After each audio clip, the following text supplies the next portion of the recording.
예전에 유명했던 책이 한 권 있습니다. 칭찬은 고래도 춤추게 한다라는 거죠. 칭찬을 하면 사람뿐만 아니라 고래까지도 춤을 추고 단련을 시킬 수 있다 하는 내용입니다. 그런 면에서 우리 성가대를 비롯해서 교회 곳곳에서 보이지 않는 분들 여러분들이 보고 발견하시면 끊임없이 칭찬해 주셨으면 감사하겠어요.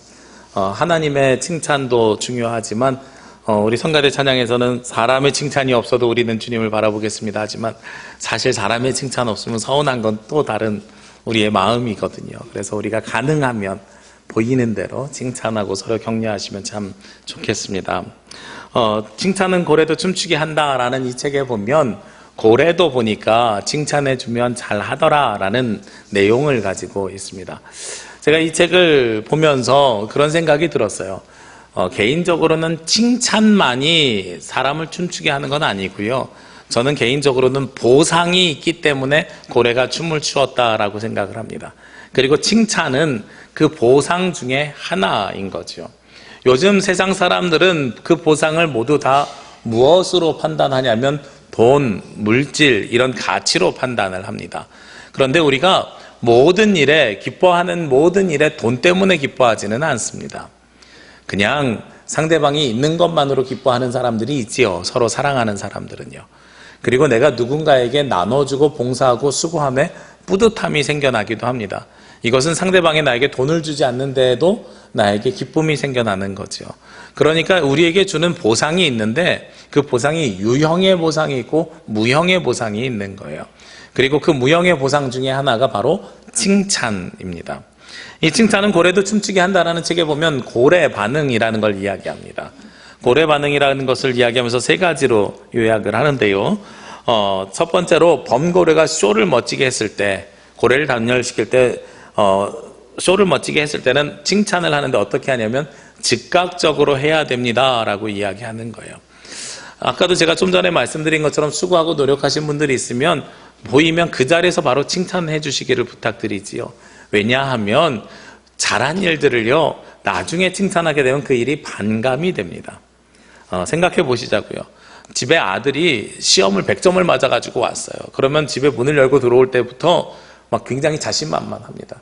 제가 이제 3층에 사무실에 있으면은요 아이들이 1층에 올라올 때 너무 듣기 좋은 소리가 둘이서 태권도 끝나고 같이 막 웃으면서 경쟁하듯이 뛰어 올라온 소리가 너무도 좋거든요.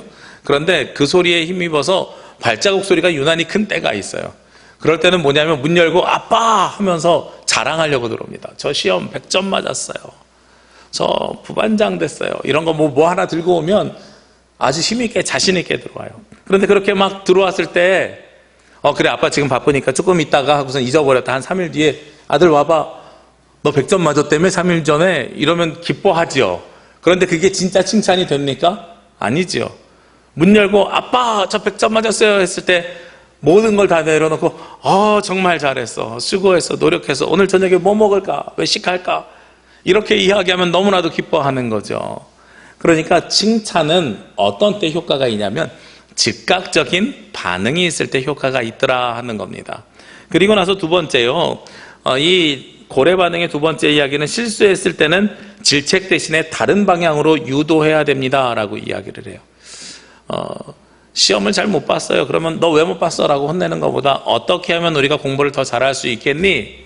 어떻게 공부를 해볼까? 준비를 해볼까? 이런 이야기를 유도하는 것이 훨씬 더 효과적입니다 라고 이야기하는 거죠. 그리고 맨 마지막으로 고래 반응의 세 번째는 중간중간에 계속해서 격려하는 것이 핵심입니다 라고 이야기합니다. 제가 결혼을 앞두고요 다니던 헬스장에서 헬스 트레이너에게 이런 질문을 했어요. 선생님, 제가 결혼을 하고 다음 달에 웨딩 촬영을 하는데 다른 건 괜찮은데 티셔츠를 입으면 자꾸 이 배가 볼록해서 이게 보기가 싫은데 어떻게 해야 되지요? 그랬더니 트레이너가 그러면 돈 안 받고 가르쳐 주겠다는 거예요. 그래가지고 가르쳐 주는데 자꾸 뭘 시키냐면 누워서 PT 8번 있죠. 다리 이렇게 올리는 거. 이거를 시킵니다. 이거 하면 배가 빠진대요. 정말로 그거 한 달 잘 트레이닝하고 웨딩 사진 굉장히 잘 찍었는데 그런데 이거 할 때 혼자서 집에서 해보니까 10개 하는 게 굉장히 힘들었어요. 그런데 그 다음날 헬스장 가면 트레이너가요 우리 선생님 한번 해보실까요? 어제 많이 하셨어요? 10개밖에 못했어요. 하실 수 있습니다. 오늘은 11개만 하십시다 하고 저를 시켜요. 그래서 다리 올리면 손을 이렇게 쳐줍니다. 잘하십니다. 하실 수 있어요. 계속 반응을 해줘요. 9개 하니까 11개까지입니다. 10개, 11개 더는 끝났다고 11개 하니까 하나 더 하실 수 있을 것 같아요. 하나 더요. 하나 더 하실 수 있을 것 같아요. 하나 더요. 그래요. 잘해요. 하나만 더 합시다. 잘하고 있습니다. 한 개만 더요. 몇 개냐면 18개 했어요. 예. 희한하더라고요. 옆에서 도와주는 사람이 계속 격려해주면서 한 개만 더요. 잘하고 있어요. 지금처럼 하면 돼요. 한 개만 더요. 이렇게 하니까 10개 힘들게 혼자서 하던 사람이 11 목표로 시작했는데 18개를 하더란 말이에요. 그러니까 칭찬이 언제 효과가 있다고요? 중간중간에 계속해서 지속적으로 해주는 것이 핵심이다라고 이야기하고 있는 거죠. 우리가 이 칭찬받길 원하는 것은 사람의 기본적인 마음입니다. 오죽하면 5가지 사랑의 언어라는 책에서 사랑의 표현 방법 중에 선물이나 인정하는 건 여러 가지들이 있고 스킨십이 있지만 그 중에 하나가 칭찬하는 말, 인정해주는 말이 사랑의 표현 중에 하나라고 이야기하겠습니까? 그래서 우리가 칭찬을 받으면 내가 사랑받고 있고 나의 존재감이 느껴지고 내가 잘하고 있어 하는 생각을 갖게 되는 거죠. 그게 우리 인간의 중요한 마음입니다. 오늘 말씀의 주인공이 된 엘리야가 있는데요. 그럼 이 엘리야는 어떤 사람이었겠는가? 엘리야도 사람입니다. 똑같이 칭찬받기 원했을 것입니다. 그런데 오늘 상황 속에서 칭찬을 받았을까요? 아닌 것 같아요. 오늘 19장 9절 말씀에 보면 엘리야가 그곳 굴에 들어가 거기서 머물더니 여호와의 말씀이 그에게 임하여 이르시되 엘리야야 내가 어찌하여 여기 있느냐 하고 하나님께서 말씀하십니다.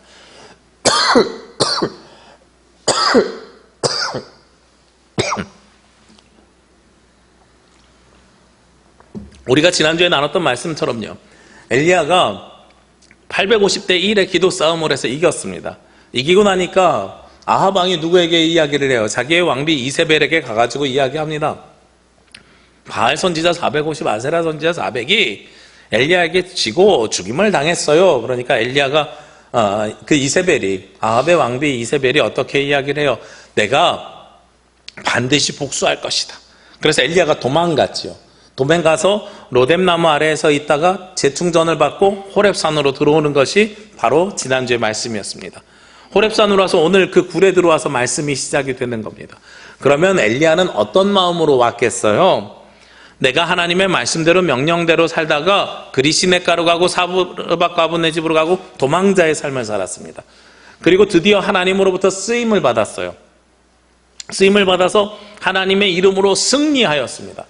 그럼 무엇 받아야 돼요? 너 잘했어. 칭찬받아야 되죠. 그런데 칭찬은커녕 어떤 상황이 벌어집니까? 너 우리 바알 선지자들을 죽였어. 그래서 내가 너 죽일 거야 해서 또다시 도망자가 됐어요. 그래서 숨어들었는데 하나님께서 그 굴에 있는 엘리야에게 주셨던 첫 마디가 바로 무엇이냐면 내가 어찌하여 여기 있느냐라는 질문입니다. 이걸 세번역 성경으로 보면 엘리야야 너는 여기서 무엇을 하고 있느냐라고 이야기하는 거예요. 근데 이게 문어체로 쓰여져 있으니까 너는 여기서 무엇을 하고 있느냐라는 질문처럼 보이지요. 이걸 제가 구어체로 바꾸면 이렇게 할 수 있을 것 같아요. 엘리야야 너 여기서 뭐해? 이렇게 물어볼 수 있을 것 같아요. 그러면 이건 어떤 반응입니까? 너 있어야 될 곳 여기 아닌데 왜 여기 와 있어? 라는 이야기예요. 너 뭐해? 라고 이야기하는 거 언제 해요?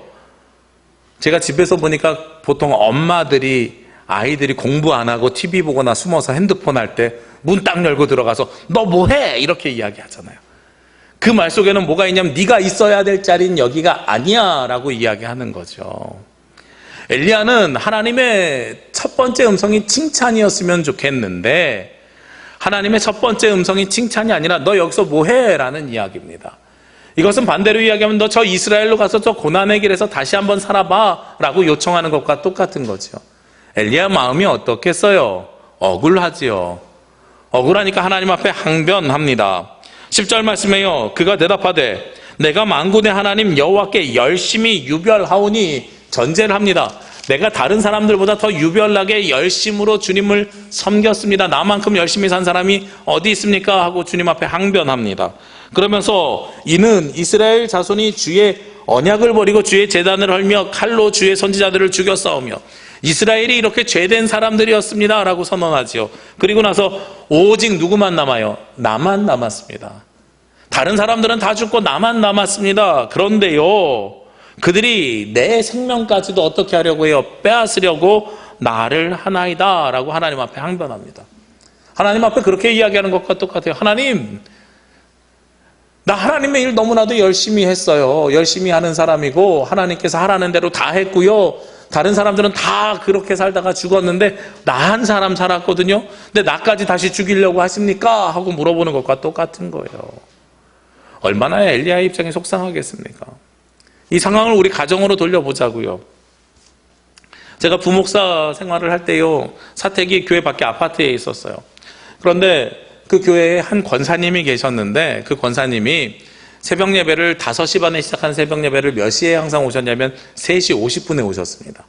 근데 문제는 그 지역이 우범지대여가지고요, 권사님이 뭘 요청했냐면 남자 교육자 한 분이 같이 기도하고 있으면 좋겠습니다. 무섭습니다. 여자 전도사님도 안 된대요.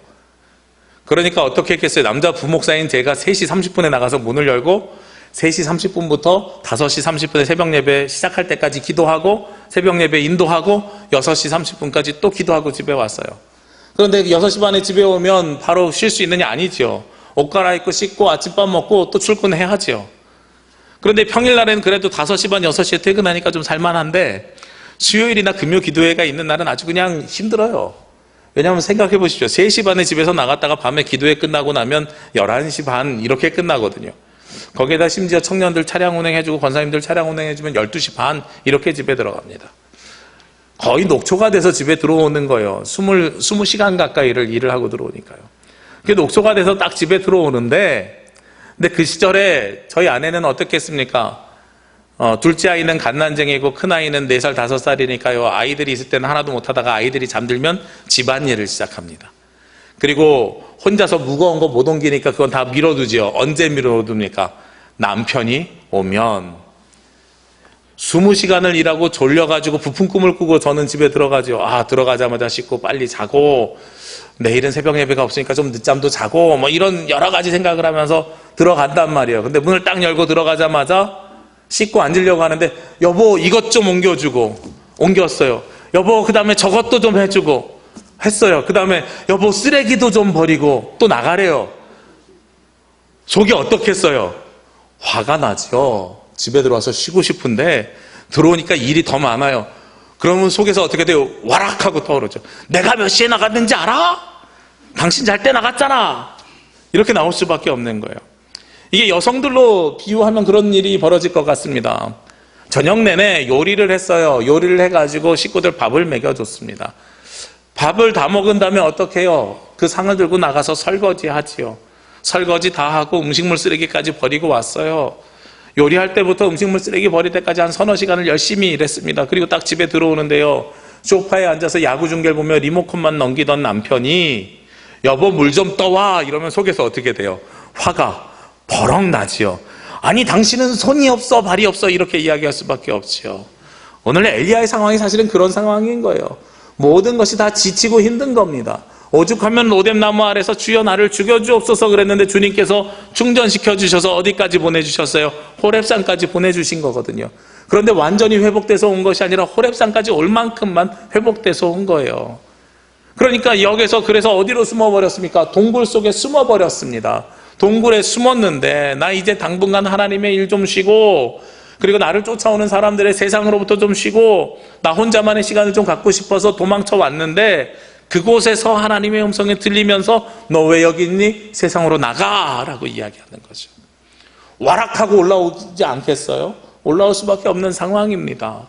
그래서 올라와서 주님 앞에 항변했더니요, 주님께서 무엇을 보여주시냐면 하나님의 온전하신 모습을 보여주세요.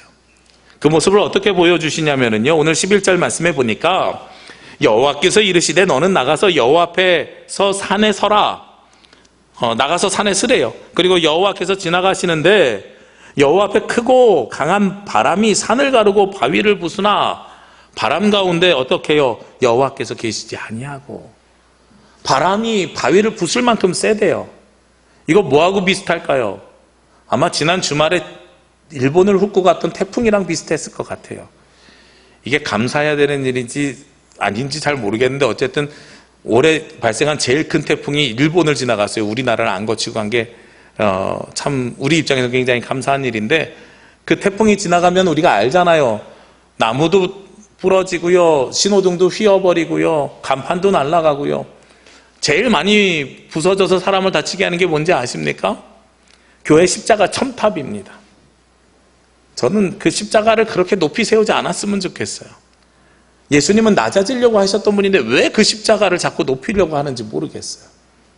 어쨌든 바람이 이렇게 가르면서 무엇을 보여주셨냐면 하나님이 보통 역사하셨는데, 그런데 오늘 말씀엔 하나님이 거기에 계시지 아니하더라 하는 겁니다.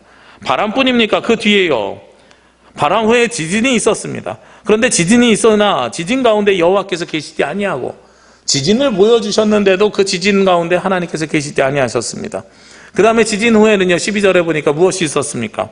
불이 있었지요. 그런데 불 가운데서도 여호와께서 계시지 아니하더니. 이 자리가 어디냐면요, 호렙산이라는 산이 어떤 산이냐면, 출애굽기 3장에서 모세가 광야 생활을 하다가 하나님의 사명 감당 안 했더니 싫어가지고 광야로 도망가서요, 거기에서 누구를 만나냐면 하나님을 만나게 됩니다. 우리가 잘 아는 것처럼 어디에서 만납니까? 떨기나무 가지에서 하나님을 만나는데 그 가지에 불이 떨어졌어요. 불이 떨어져가지고 그 가운데 누가 계셨습니까? 하나님이 계셨고, 모세가 거기서 하나님과 대화를 합니다.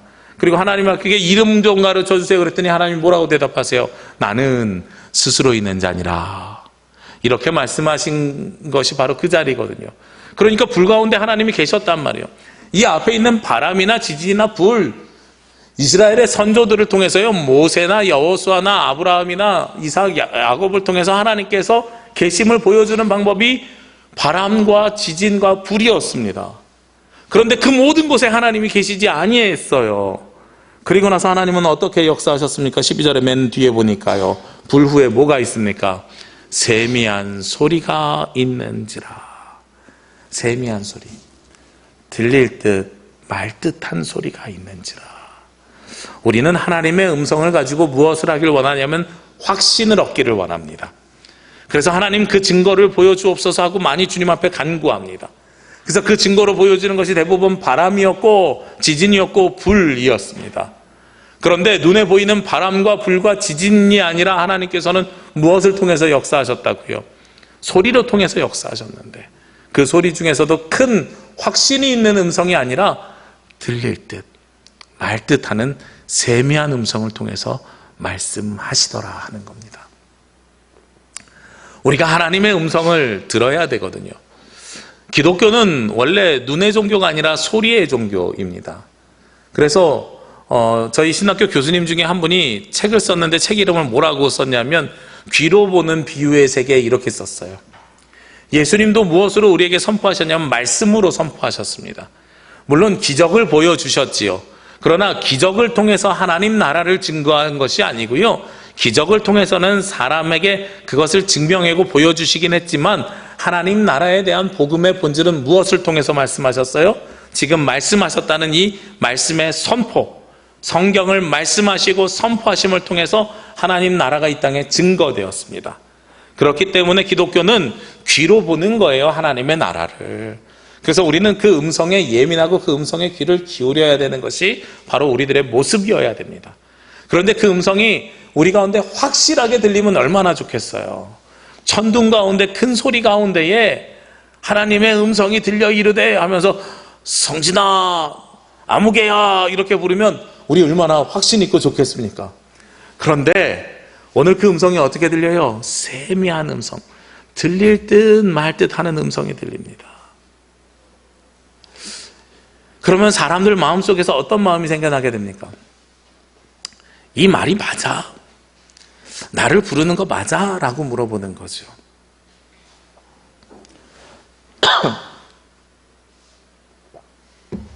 지난 총회 때요, 회의가 끝나고 쉬는 시간에 대해서 로비로 이렇게 화장실 가려고 목사님들이 많이 나오시거든요.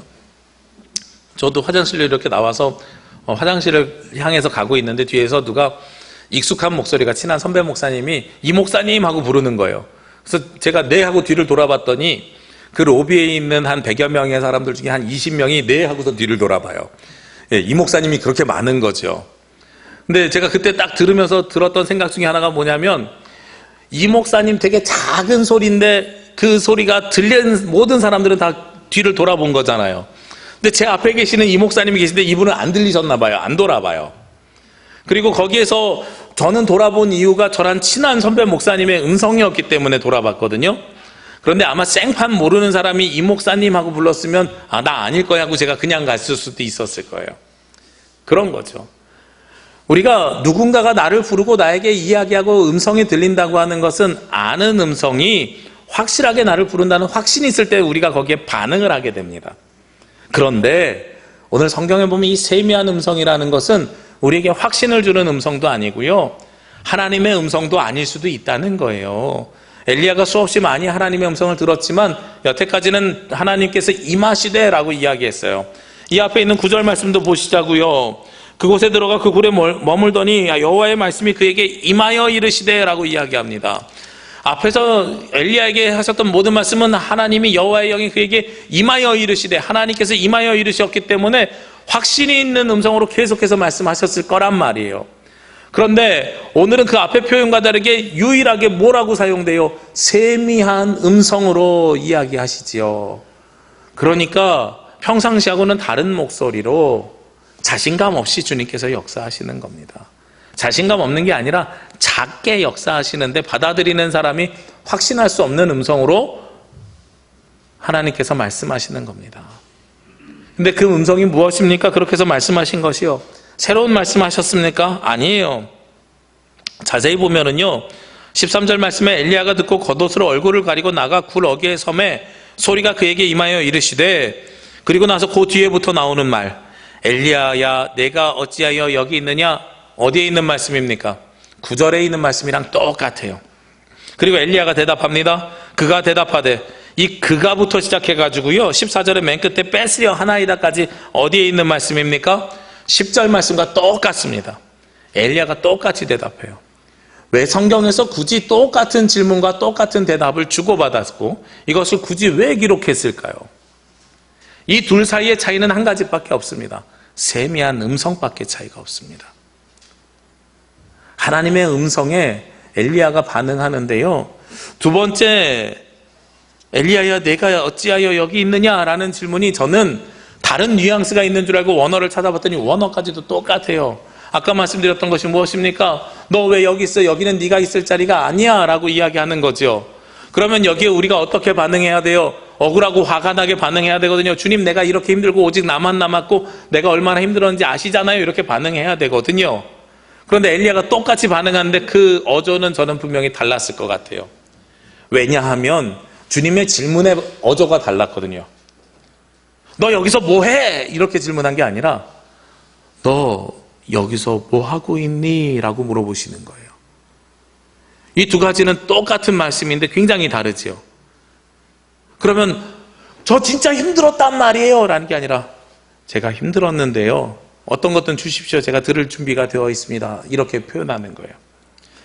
제가 이 둘의 차이를 어디서 느꼈냐면 9절 말씀은요, 엘리야의 상황이 어떤 상황이었냐면 세상에서 도망치고 싶어서 동굴로 들어갔습니다. 그래서 세상을 등지고 동굴로 들어가면서 누구의 말씀이 임했습니까? 여호와의 말씀이 임했습니다. 그런데 세미한 음성이 들리니까 엘리야가 그 음성을 듣기 위해서 어디로 나옵니까? 동굴 어귀로 나오죠. 입구로 나오죠. 그래서 거기서 음성을 듣지요. 굉장히 다른 거예요. 똑같이 하나님께서 내가 어찌하여 여기 있느냐라고 질문을 하는데 하나님의 음성이 임하여 이르는 것과 세미하게 말씀하시는 것이 차이가 있는 것처럼 그 음성을 듣는 엘리야도요, 동굴을 향해서 서 있는 엘리야와 동굴 입구를 향해서 서 있는 엘리야가 다른 겁니다. 동굴을 향해서 서 있는 엘리야는 세상을 등지고 있는 엘리야고 동굴 입구에 서 있는 엘리야는 세상을 향해서 서 있는 엘리야입니다. 동굴 안에 있는 엘리야는 하나님을 등지고 서 있는 엘리야고 동굴 입구에 서 있는 엘리야는 하나님의 음성을 듣기 위해서 하나님을 향하여 서 있는 엘리야입니다. 그러니까 똑같은 질문과 똑같은 대답인데 그 어조는, 뉘앙스는 너무나도 다른 거예요. 하나는 나 여기 있고 싶지 않아요 하고 도망치는 음성이라면 하나는 주님께서 모든 말씀하시면 내가 듣겠습니다 하는 열려진 반응인 거죠. 누구의 방향이 바뀌었어요? 엘리야의 방향이 바뀌었지요. 세상을 등지는 것에서 세상을 향한 것으로 바뀌었습니다. 그러니까 하나님께서요, 첫 번째 엘리야의 대답에는 하나님께서 어떻게 하셨습니까? 네 눈에 보이는 것, 바람, 지진, 불, 그거 믿지 마. 거기에 하나님 안 계셔라고 보여주셨잖아요. 그런데 두 번째는 하나님께서 뭐라고 대답해 주십니까? 엘리야의 대답에 다음 주에 나눈 말씀이긴 하지만 내가 너에게 무엇을 줄 것이라고요? 사명을 줄 것이다 라고 말씀하는 거예요. 내가 너를 계속해서 사용하기를 원한다라는 겁니다. 그러니까 하나님의 대답이 그런 대답인 거죠. 엘리야의 불평 속에서 네가 보이는, 네가 원하는 확실한 눈에 보이는 하나님, 네가 찾는 하나님은 없어. 그런데 난 너에게 세미한 음성을 통해서 새로운 사명을 줄 거야 라고 말씀하시는 거죠. 엘리야의 반응이 바뀌니까요, 하나님의 반응이 바뀌게 됩니다. 하나님께서는 우리에게 눈에 보이는 것을 믿으라고 말씀하시는 것이 아니라 우리 안에 있는 세미한 음성을 들으라고 말씀하십니다. 그리고 그 세미한 음성을 통해서 눈에 보이는 것을 가르쳐 주시는 것이 아니라 하나님의 일을 하라고 말씀하십니다. 엘리야는 결국 어떻게 했을 때 가장 기쁜 사람이었겠어요? 하나님의 사명을 감당할 때 가장 기쁜 사람입니다. 목회자요. 목회자가 세상에서 인정받는다고 해서 기쁘지 않습니다. 하나님께서 저에게 시키시는 일이 있을 때 기쁩니다. 너 아직 할 일이 있어. 너 아직 내가 널 아직 쓰기를 원해. 이게 얼마나 행복하고 기쁜 일입니까? 그런데 너 필요 없어. 이거 이야기하는 순간에요, 너무나도 속상하고 힘들어지는 거예요. 우리가 기억하는 시기들이 있죠. IMF라는 시기가 있고 2008년에 금융위기라는 시기가 있습니다. 이때 정리해고, 명예퇴직 이런 이야기들이 많이 돌았어요. 그런데 회사에서 근로기준법에 따라서 해고를 할 수 없으니까 내보내고 싶은 사람을 어떻게 했냐면 엘리베이터 옆에다가 책상을 놓고 아무 일도 안 시켰다는 거예요. 처음에는 사무실에서 아무 일도 안 시켰는데 그 다음엔 엘리베이터 옆에다가 책상을 놓고 아무 일도 안 시켰다는 겁니다. 그러니까 아침에 9시에 출근해서 6시에 퇴근하는데 내가 회사에 도대체 왜 나오는 것일까 싶은 생각이 들게끔 만드는 거죠. 그러면 어떻게 해요? 스스로 그만두게 되는 거죠. 앞에서의 엘리야의 반응은 어떤 반응이었냐면 아무것도 하고 싶지 않아 하는 사람의 반응이었습니다. 그런데 엘리야가 방향을 바꿔서 하나님을 향해서 서 있고 세상을 향해서 서 있을 때에는 하나님께서 어떻게 하십니까? 세미한 음성을 통해서 무엇을 주세요? 사명을 주셔서 내가 너를 계속 사용할 것이다 라고 말씀하십니다. 우리는 그래서 무슨 음성을 들어야 돼요? 하나님의 음성을 들어야 되는 거예요. 하나님께서 우리에게 역사하시는 걸 눈으로 보려고 하지 마십시오. 하나님의 세미한 음성을 들어야 됩니다.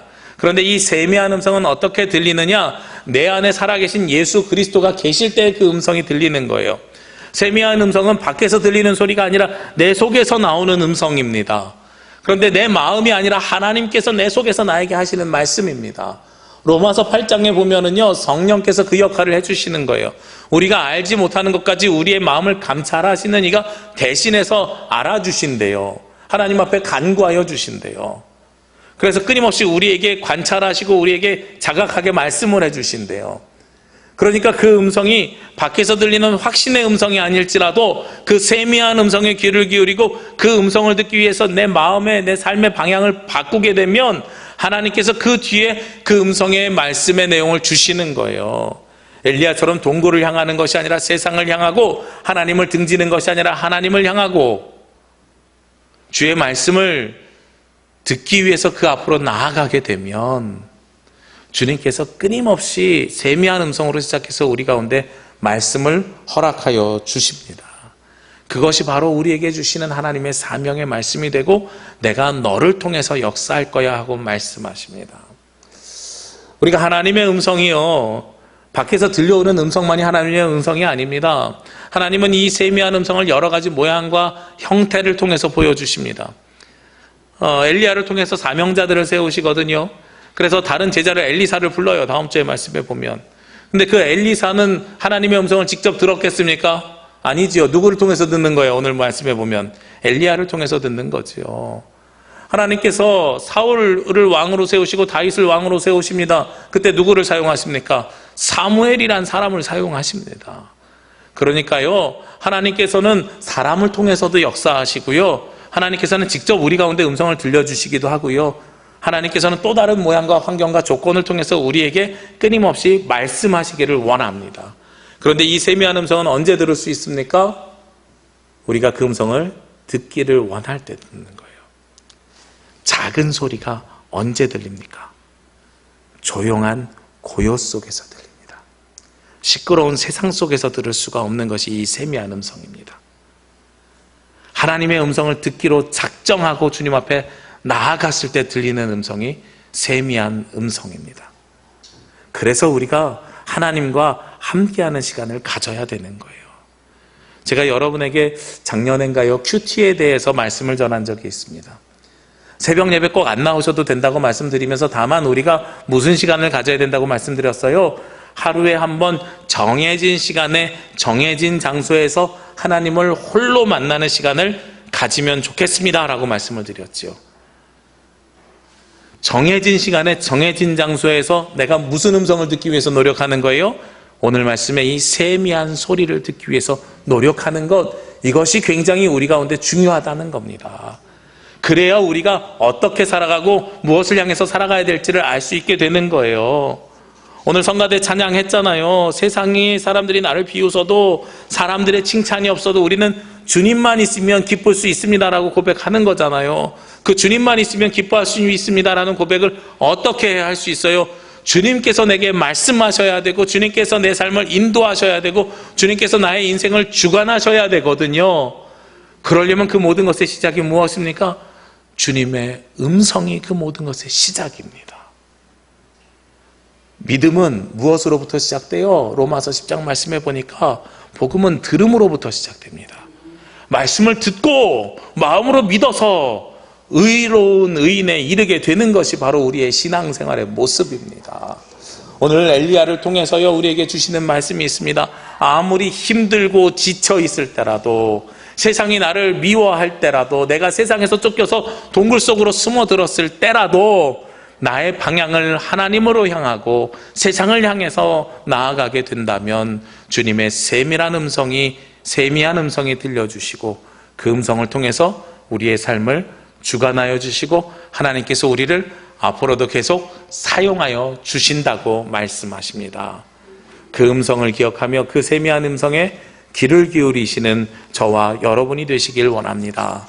그리고 그 세미한 음성으로 인하여서 하나님의 인도하심이, 그리고 하나님으로부터 쓰임받는 저와 여러분이 되시기를 주의 이름으로 기도합니다. 기도드리겠습니다.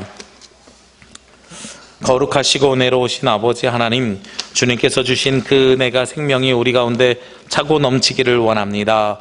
오늘 주신 말씀과 같이 저희들 힘들고 지쳐 있을 때에 주님께서 우리의 인생 가운데 함께하여 주셔서 세미한 음성을 우리에게 들려주시옵소서. 아버지 하나님, 그 작은 소리에 귀를 기울이며 그 소리를 찾아갈 때에 그곳에 주님께서 계시옵고, 주님께서 그곳에서 우리를 사용하여 주시옵고, 우리가 주님으로부터 쓰임받아 세상을 향해 나아가는 자녀들 되게 하여 주옵소서. 저희들 그렇게 주님으로부터 쓰임받았을 때에 참 기쁨이 있는, 참 생명이 있는 삶을 살아가기를 원합니다. 주님 크신 은혜로 더하여 주시고 생명으로 동행하여 주시옵소서. 이 모든 말씀 예수 그리스도의 이름으로 기도합니다. 아멘.